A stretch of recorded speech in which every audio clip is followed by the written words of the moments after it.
बहन कुमारी मायावती जी जिंदाबाद, जिंदाबाद जिंदाबाद, बहन कुमारी मायावती जी जिंदाबाद, जिंदाबाद जिंदाबाद, बाबा साहेब डॉक्टर अम्बेडकर अमर रहे, अमर रहे, अमर रहे, बाबा साहेब डॉक्टर अम्बेडकर अमर रहे, मनमोहन सिंह कांसी राम जी अमर रहे। डॉक्टर अम्बेडकर ने उस समय कांग्रेस पार्टी की सरकार को ये कहा कि भारतीय संविधान के आर्टिकल 340 के तहत उन्होंने व्यवस्था की थी। बाबा साहब डॉक्टर अम्बेडकर ने भारतीय संविधान के आर्टिकल 340 के, तो बाबा साहब ने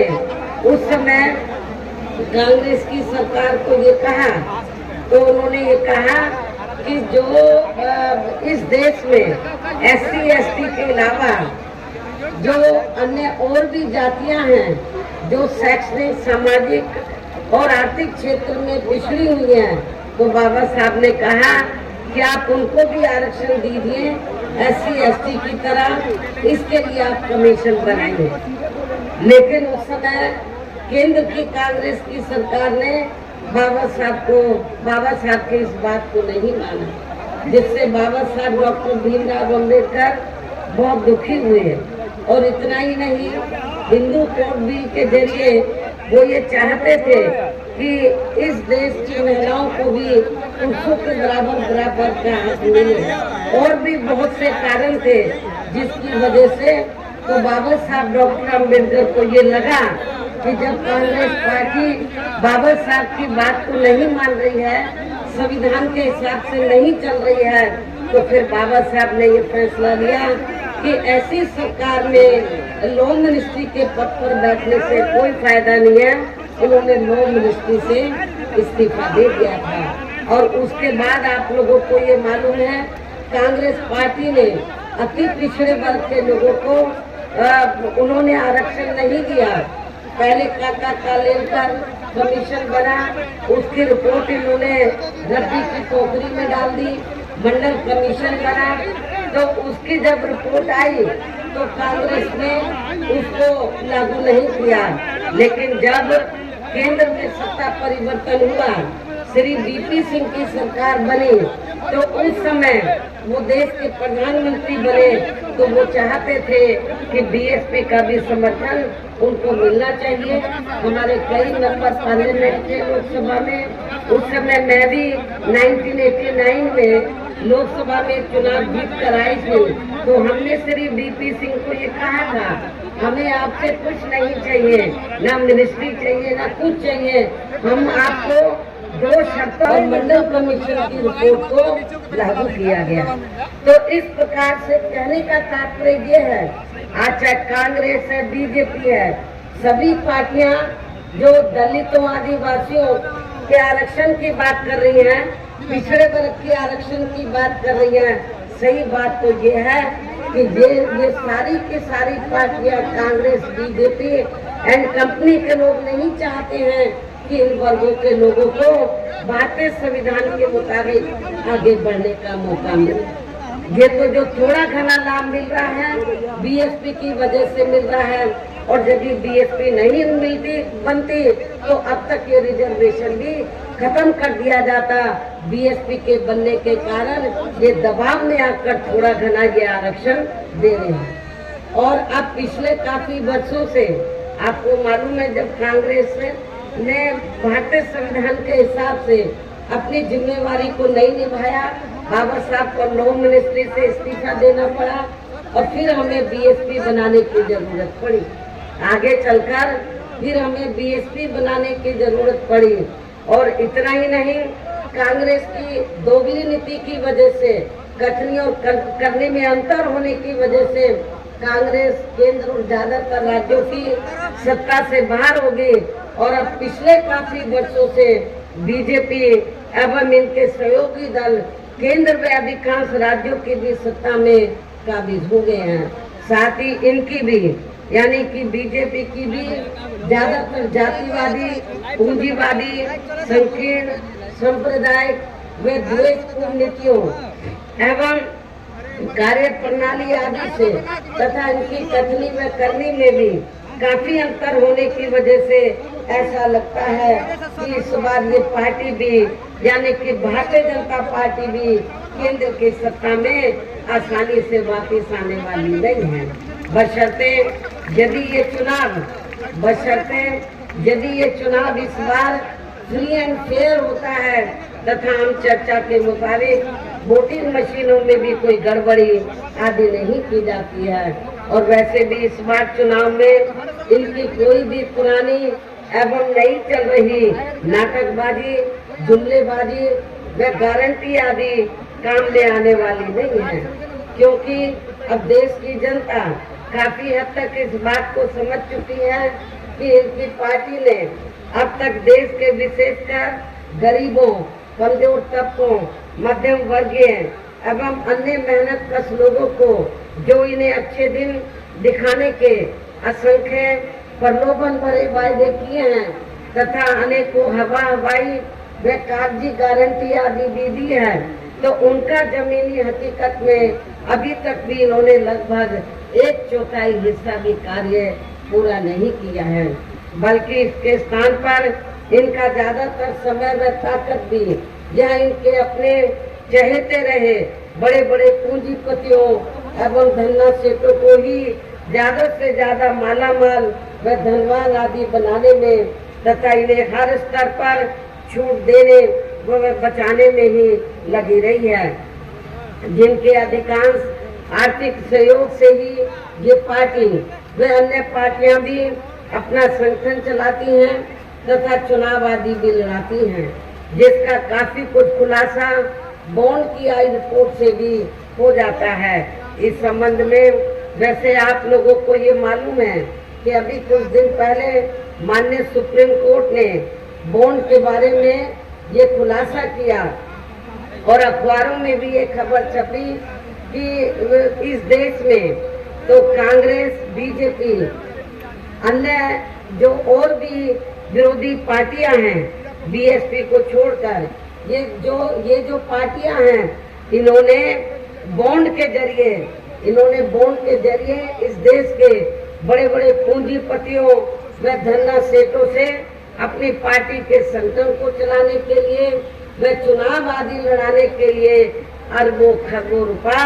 इन्होंने लिया है। ये माननीय सुप्रीम कोर्ट की रिपोर्ट से ये खुलासा हुआ है, लेकिन आपको जानकर खुशी होगी कि पूरे देश में बहुजन समाज पार्टी ही अकेली एक ऐसी पार्टी है। उस रिपोर्ट से ये खुलासा हुआ कि बहुजन समाज पार्टी ही अकेली एक ऐसी पार्टी है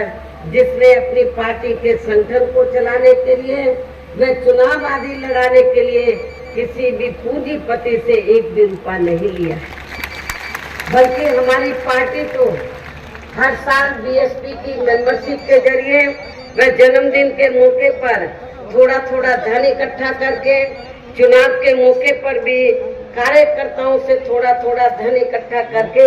हमारी पार्टी अपने संगठन को चलाती है व चुनाव आदि भी लड़ाती है। इतना ही नहीं, इसके साथ ही अब ऐसा लगता है कि कांग्रेस पार्टी की तरह ही बीजेपी ने भी केंद्र की तमाम सरकारी जांच एजेंसियों का ज्यादातर राजनीतिकरण ही कर दिया है। इसके अलावा देश के किसान वर्ग भी वर्तमान बीजेपी की सरकार ने शुरू से ही अपनी विभिन्न समस्याओं को लेकर काफी ज्यादा दुखी व परेशान रहे हैं और अभी भी है। जबकि यूपी में 4 बार हमारी पार्टी की रही सरकार ने इनके हितों का भी हर स्तर पर विशेष ध्यान रखा है। जब यूपी में 4 बार बीएसपी के नेतृत्व में सरकार बनी तो हमारी पार्टी की सरकार ने किसानों को समय से सस्ते साधन खेती करने के लिए उनको सस्ते साधन उपलब्ध कराए और उनकी फसल का भी हमारी सरकार ने किसानों को उचित दाम दिया है, समय से दिया है और उचित दाम दिया है। इतना ही नहीं, बल्कि केंद्र में पूर्व की रही कांग्रेसी सरकार की तरह ही वर्तमान भाजपा सरकार में भी इनकी जातिवादी, हीन, सांप्रदायिक एवं पूंजीवादी सोच व नीतियों के चलते ही पूरे देश में सर्व समाज में से खासकर गरीबों, दलितों, आदिवासियों, पिछड़े वर्गों, मुस्लिम एवं अन्य धार्मिक अल्पसंख्यक समाज के लोगों का भी पूर्ण रूप से विकास व उत्थान आदि नहीं हो सका है। और इस संदर्भ में वैसे आप लोगों को ये मालूम है कि पूरे देश में यहाँ दलितों, आदिवासियों एवं अन्य पिछड़े वर्गों का सरकारी नौकरियों में वर्षों से अधूरा पड़ा आरक्षण का कोटा भी अभी तक पूरा नहीं भरा गया है। विशेषकर SC व ST वर्गों के सरकारी कर्मचारियों का पदोन्नति में आरक्षण तो अब काफी हद तक प्रभावहीन ही बना दिया गया है। साथ ही केंद्र व राज्यों में भी विरोधी पार्टियों की रही सरकारों ने इन सभी वर्गों को प्राइवेट सेक्टर में आरक्षण दिए जाने की व्यवस्था किए बिना ही इनकी सरकारों के ज्यादातर सरकारी कार्य अब प्राइवेट सेक्टर के जरिए ही इनके बड़े बड़े पूंजीपतियों व धन्ना सेठों आदि को ही दिए जाने के कारण अब इनको पूरे देश में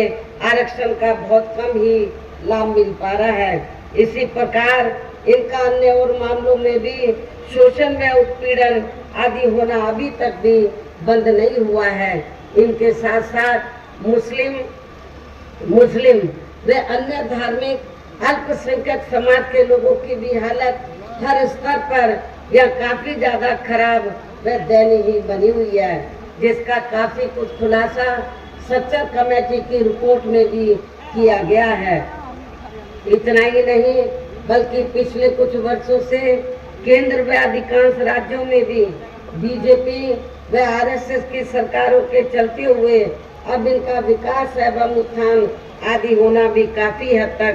बंद हो गया है। आए दिन इन पर खासकर धर्म की आड़ में हो रही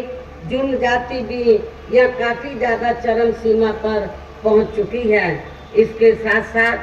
अपर कास्ट समाज में से विशेषकर गरीब लोगों की भी हालत हमें कोई खास अच्छी नजर नहीं आती है। इनकी गलत कृषि नीतियों के कारण किसान वर्ग भी आए दिन आंदोलित ही रहता है। साथ ही इनकी गलत आर्थिक नीतियों की वजह से देश की अर्थव्यवस्था पर भी इसका काफी बुरा प्रभाव पड़ा है, जिससे यह विशेषकर छोटे एवं मध्यम वर्गीय व्यापारी वर्ग भी काफी ज्यादा दुखी व परेशान है। और अब केंद्र में पूर्व की रही सरकारों की तरह ही वर्तमान भाजपा सरकार में भी यह पूरे देश में गरीबी, बेरोजगारी एवं महंगाई आदि भी लगातार काफी ज्यादा बढ़ रही है। देश में हर स्तर पर फैला भ्रष्टाचार भी कम नहीं हुआ है। ऐसे में अब आप लोगों को देश में हो रहे लोकसभा चुनाव में कांग्रेस, बीजेपी व इनकी सहयोगी पार्टियों को भी केंद्र की सत्ता में आने से जरूर रोकना है,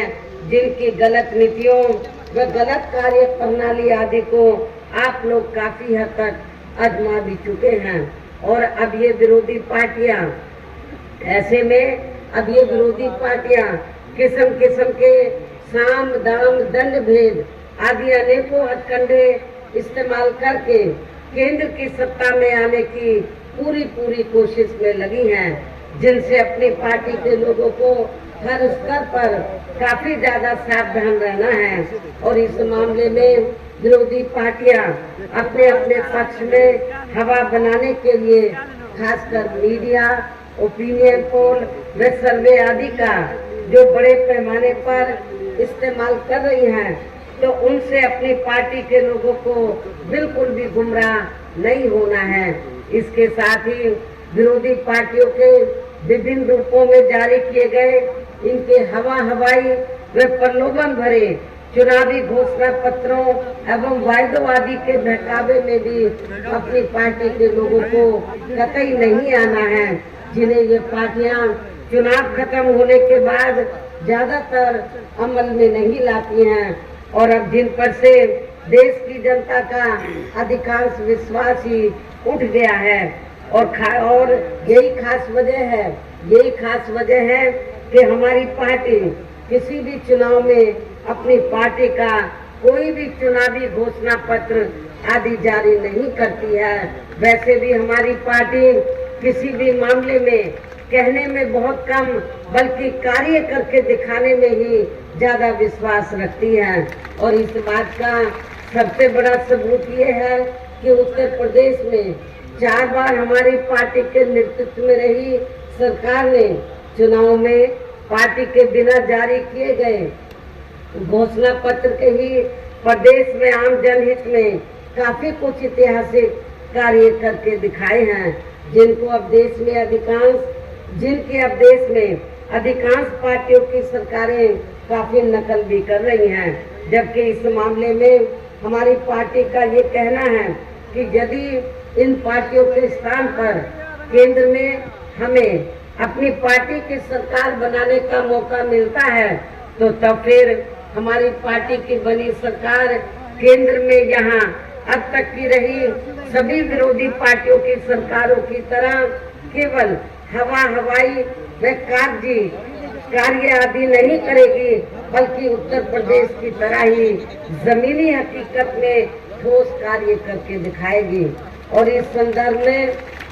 खासकर मैं ये कहना चाहूंगी, केंद्र द्वारा देश में पिछले कुछ समय से अति गरीब परिवारों को अस्थायी तौर पर फ्री में जो थोड़ी सी खाद्य सामग्री दी जा रही है, तो उससे इनका अस्थायी तौर पर भला होने वाला नहीं है। आप लोगों को ये मालूम है, पिछले कुछ समय से केंद्र की सरकार जो गरीब लोग हैं तो उनको मुफ्त में राशन देकर फिर उसकी आड़ में या छोटा चुनाव हो या बड़ा चुनाव हो, उसकी आड़ में फिर वो उनसे वोट मांगती है और उनको ये कहती है कि बीजेपी और आरएसएस ने आपको फ्री में राशन दिया है, इसके एवज में आप बीजेपी को वोट दीजिए, जिसमें रत्ती भर भी सच्चाई नहीं है, जिसमें तिल भर भी सच्चाई नहीं है। और इस संबंध में मैं आप लोगों को ये बताना चाहती हूँ कि पूरे देश में जो गरीब लोगों को फ्री में थोड़ा राशन दिया जा रहा है, तो ये बीजेपी आरएसएस की देन नहीं है, बल्कि पूरे देश में जो जनता टैक्स के जरिए केंद्र की सरकार को पैसा देती है, उस पैसे से ये फ्री में राशन आपको दिया जा रहा है। तो इसमें बीजेपी और आरएसएस की कोई मेहरबानी नहीं है, ये आप लोगों का ही अपना पैसा है। इसलिए आप लोगों को इनके बहकावे में बिल्कुल नहीं आना है। आप लोग अपना नमक खा रहे हैं, बीजेपी और आरएसएस का नमक नहीं खा रहे हैं। आप टैक्स से पैसा भारत सरकार के पास जो देते हैं, उससे आप लोगों को थोड़ा घना ये फ्री में राशन देते हैं। तो इसके भी बहकावे में आप लोगों को आकर अपना वोट बीजेपी को नहीं देना है। और वैसे भी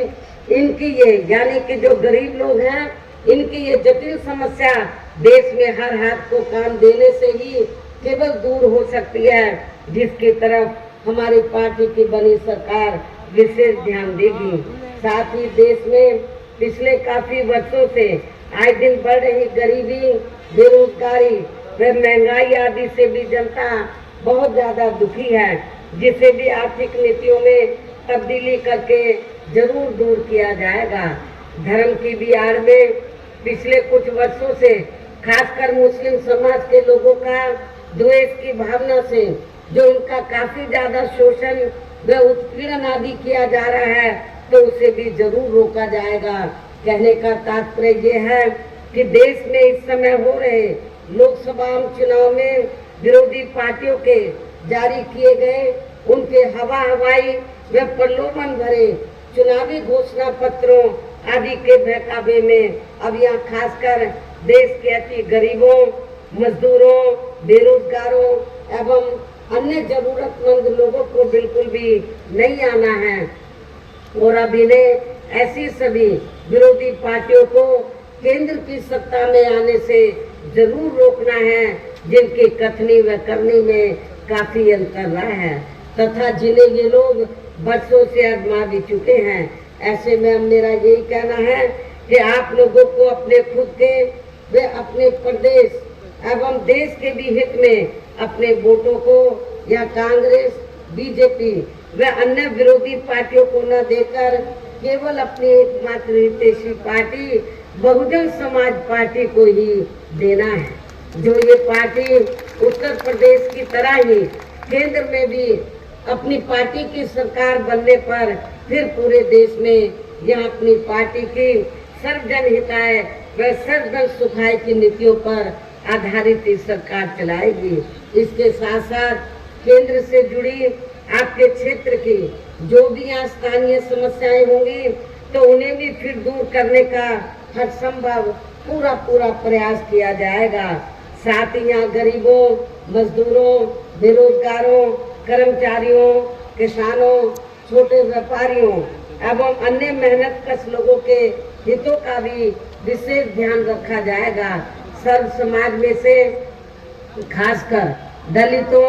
आदिवासियों, पिछड़े वर्गों, मुस्लिम व अन्य धार्मिक अल्पसंख्यक समाज के लोगों के विकास व उत्थान के साथ साथ हर स्तर पर इनकी सुरक्षा आदि के लिए भी प्रभावी व ठोस कदम उठाए जाएंगे और तभी फिर यहाँ वास्तव में अपने देश के महान संतों, गुरुओं व महापुरुषों में भी विशेषकर महात्मा ज्योतिबा फूले, श्री छत्रपति शाहू जी महाराज, श्री नारायण गुरु, बाबा साहब डॉक्टर भीमराव अंबेडकर एवं मान्यवर श्री कांशीराम जी आदि का अधूरा रहा सपना जरूर साकार हो सकता है, जिनको यूपी में हमारी पार्टी की रही सरकार द्वारा हर स्तर पर पूरा आदर सम्मान दिया गया है। इन्हीं खास बातों के साथ ही अब मेरा पार्टी व मूवमेंट के हित में यही कहना है कि हमारी पार्टी ने आपके बिहार प्रदेश में जिनको भी लोकसभा के लिए चुनाव के मैदान में उतारा है जो और उनमें से कुछ प्रत्याशी यहाँ के सामने मंच पर भी मौजूद हैं तो उन्हें आपको जरूर कामयाब बनाना है, जिसके लिए यहाँ पार्टी के केंद्रीय व स्टेट के कोऑर्डिनेटर तथा स्टेट की पूरी कमेटी व यहाँ के अन्य सभी स्तर के छोटे बड़े पदाधिकारी एवं कार्यकर्तागण आदि पूरे जी जान से लगे हैं। और अब अंत में मेरा यही कहना है कि आप लोगों को वोट पड़ने वाले दिन यहाँ अपनी पार्टी के सभी लोकसभा उम्मीदवारों को आपके क्षेत्र के, क्योंकि बक्सर में ये प्रोग्राम हो रहा है तो आपके इस क्षेत्र के खास तौर से बक्सर लोकसभा की सीट से हमने श्री अनिल कुमार चौधरी को चुनाव के मैदान में उतारा है, जो अति पिछड़े वर्ग से ताल्लुक रखते हैं और पूरे बहुत ही सामाजिक हैं। और आपके क्षेत्र को मैं विश्वास दिलाना चाहती हूँ, आप लोगों ने यदि इनको जिताकर भेज दिया तो आपके क्षेत्र को जरूर ये विकसित करने के लिए पार्लियामेंट में आवाज उठाएंगे। आपके अपने ऐसे मिशनरी साथी श्री अनिल कुमार चौधरी को हमने यहाँ बक्सर लोकसभा की सीट से हमने चुनाव के मैदान में उतारा है। इसके साथ ही सासाराम सुरक्षित लोकसभा की सीट है, यहाँ से हमने श्री संतोष कुमार को मैदान में चुनाव के मैदान में उतारा है। काराकाट लोकसभा की सीट से हमने श्री धीरज कुमार सिंह को हमने अपना प्रत्याशी बनाया है। इस प्रकार से तो आपके ये बक्सर में जो पार्टी की विशाल चुनावी जनसभा हो रही है, रैली हो रही है, ये इसमें खास तौर से हमारे 3 लोकसभा के जनता इधर आई है, बक्सर की ज्यादा जनता इधर है। तो मेरी आप लोगों से पुरजोर अपील है कि आप लोग बहुजन समाज पार्टी के इन सभी प्रत्याशियों को बीएसपी का जो चुनाव चिन्ह हाथी है, हाथी चुनाव चिन्ह के सामने वाले बटन को दबाकर इनको भारी वोटों के अंतर से जरूर कामयाब बनाना है, इनको पार्लियामेंट में जिताकर जरूर भेजना है। इस खास अपील के साथ ही अब मैं अपनी बात यही समाप्त करती हूँ। जय भीम, जय भारत।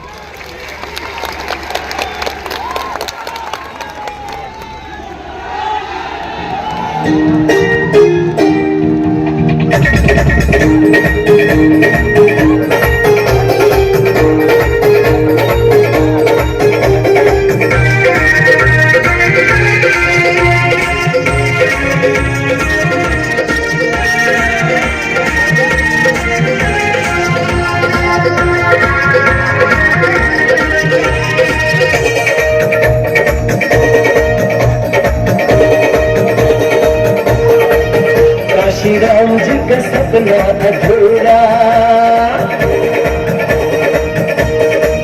काशी राम जी का सपना अधूरा, माया बहना चली करने पूरा, लेके संकल्प आज साथ सर्व समाज, लक्ष्य पे बढ़ती जाए, लक्ष्य पे बढ़ती जाए।